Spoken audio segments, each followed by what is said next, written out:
thèse en théologie numéro 001 par DTH, barre 2023, s'est penché sur le travail du doctorant Jean-Roger Agnès, né le 30 décembre 1970 à Agbaye, à Dabou, en Côte d'Ivoire, dont le sujet était intitulé Pro-existence du Christ comme fondement de la promotion humaine, essai de christologie à partir du rite Ébé du pays Ojukwu en Côte d'Ivoire. Après avoir lu la thèse, écouté, interrogé et entendu le candidat dans ses réponses, suite aux observations, questions et suggestions des membres du jury, le jury décide. Article 1er. La thèse du candidat est acceptée. Article 2. Le candidat est déclaré détenteur du diplôme de docteur en théologie dans la spécialité systématique. Le candidat, article 3, le candidat doit faire toutes les corrections indiquées par le jury avant de déposer le document final à la bibliothèque de l'université. Article 4. Le candidat doit remplir toutes les formalités administratives et académiques en vue d'entrer en possession de son diplôme. Article 5. Le jury lui affecte la mention très honorable avec les félicitations du jury. Voilà le verdict issu ce mardi 14 novembre 2023 de la soutenance de la première thèse de doctorat de l'école doctorale de l'Université protestante de l'Afrique de l'Ouest UPAO à Porto Novo. Une thèse soutenue par le pasteur Jean-Roger Agnès de l'église protestante méthodiste de Côte d'Ivoire sur la pro-existence du Christ comme fondement de la promotion humaine, essai de christologie à partir du rite Ebeb du pays Ojukwu en Côte d'Ivoire. Un choix que justifie ici l'impétrant. Le problème que j'ai voulu résoudre, c'est la perception du Christ dans la culture Ojukwu. J'ai voulu amener les Ojukwu à voir en Christ celui qui donne la plénitude de la vie. Puisque la culture Ojukwu, c'est une culture qui promeut la vie en abondance, la vie en plénitude. On peut retenir que Dieu étant le créateur, étant celui qui a créé tous les peuples, en chaque peuple, il inspire des processus qui visent à arriver à sa connaissance. Comme il a initié Abraham, depuis l'appel, à le connaître progressivement. Et la plénitude de la connaissance est révélée en Christ. Ainsi, l'Ojukwu, à travers ces rites, est tendu vers la connaissance de Dieu. Mais il faudrait simplement leur montrer que c'est en Christ que la vie en plénitude est possible. La méthode, j'ai étudié la méthode anthropo-ontologique pour étudier l'être Ojukwu, quelles sont ses aspirations, quel est son devenir selon la pensée Ojukwu.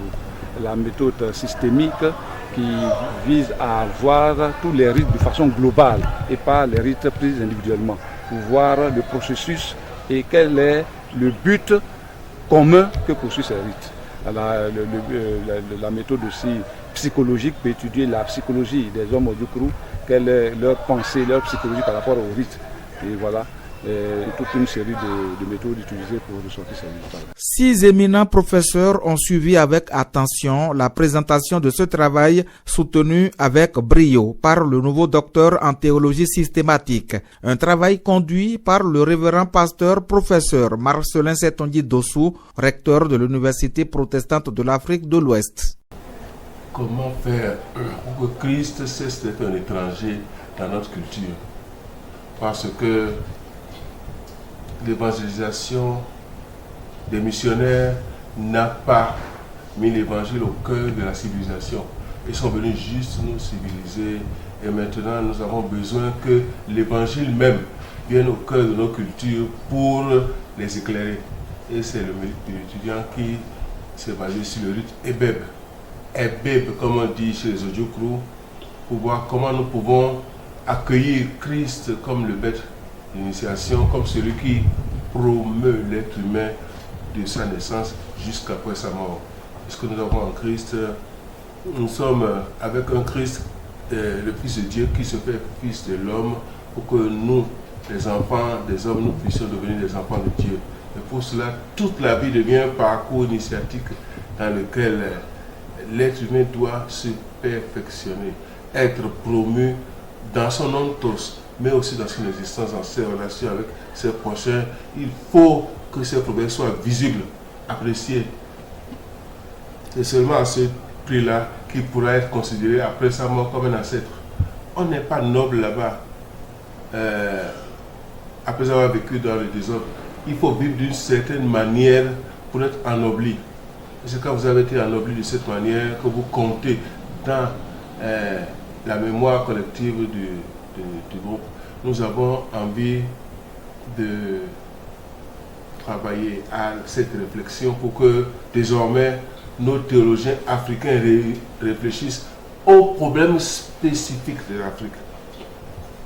Nous ne voulons plus que Christ soit un étranger chez nous. Nous ne voulons pas tomber dans qu'est-ce que je veux dire, dans la mouvance des Kamites qui veulent retourner au coup de leurs ancêtres.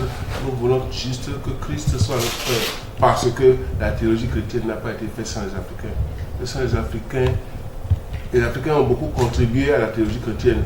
Clément d'Alexandrie, Origène, Saint-Augustin, Tertullien. Nous avons parmi les pères de l'Église des pères africains, beaucoup de pères africains. La théologie n'est pas étrangère à l'Afrique, mais on en a fait une étrangère à l'Afrique. Nous voulons récupérer ce qui est à nous. Le travail a convaincu les membres du jury qui apprécient et conseillent le nouveau docteur.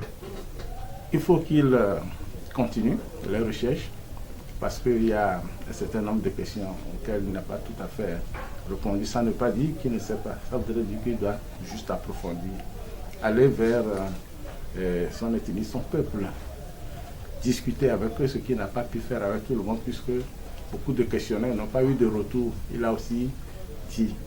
Et comme il a exprimé que participer à ce rite ne fait pas de lui un démon, moi je l'encourage à aller participer à ce rite et aller jusqu'au bout. Une fois qu'il aura l'âge nécessaire pour vraiment être imprégné, familiarisé, et après alors écrire sur ce qu'il a vécu de cette culture et nous permettre à nous, religieux et à nous, traditionnalistes, d'être ensemble tout simplement. C'est tout simplement lui dire que, étant donné qu'il a étudié ce rite de fond en comble et qu'il reste un certain nombre d'éléments à approfondir, qu'il aille jusqu'au bout. Mais que, acceptant que la culture n'est pas incompatible avec la foi chrétienne, qu'il sache et qu'on sache ce qu'on peut retenir de la culture compatible avec l'évangile que Jésus-Christ nous a apporté. Parce qu'il y a des gens, comme on le dit souvent, chrétiens de jour, marabouts ou charlatans le soir. Et ce mélange-là est absolument intolérable. Donc si on est chrétien, il faut rester chrétien, mais rester avec sa culture, toute la dimension compatible avec la foi chrétienne. C'est ainsi parti pour les soutenances de thèse de doctorat à l'école doctorale de l'Université protestante de l'Afrique de l'Ouest.